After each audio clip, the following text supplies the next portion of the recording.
Hey everyone, welcome back to our Python Programs for Beginners series. In this video, we're going to learn how to find the number of characters in a string using Python, or, in most general context, length of a string. In Python, a string is a sequence of characters enclosed in single or double quotes. Finding the number of characters in a string is a common and useful operation, especially when you're working with user input, files, or validating data. Let's understand this with an example. Take the string, Python.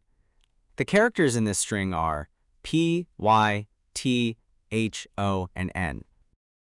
If we count them one by one, 1, 2, 3, 4, 5, 6, we get a total of 6 characters. Let us take another string, Hello World.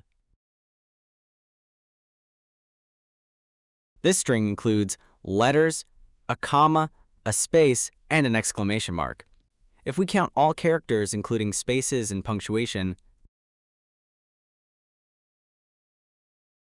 we get 13 characters in total.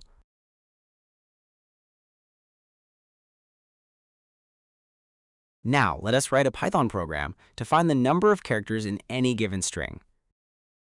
We'll begin by asking the user to enter a string. We'll use the input function to take input from the user.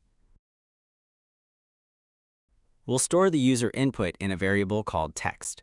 Now comes the main part, using the built-in length function.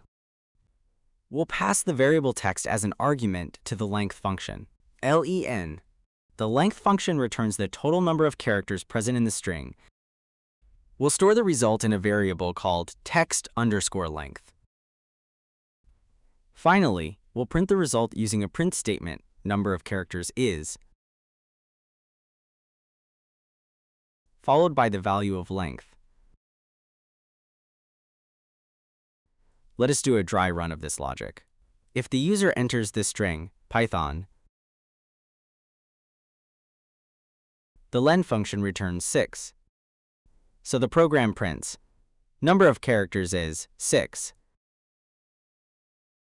If the user enters, Hello World, the len function counts everything, letters, spaces, punctuation, and returns 13. So the program prints, number of characters is 13. Let's run the program. When the user enters a string, for example, Hello World, the program calculates the total number of characters and prints, number of characters is 13. To summarize, in Python, we can use the len built-in function to find the total number of characters in a string. This includes letters, numbers, symbols, punctuation, and even whitespace. If this video helped you understand how to count characters in a string using Python, give it a like and subscribe for more beginner-friendly Python tutorials.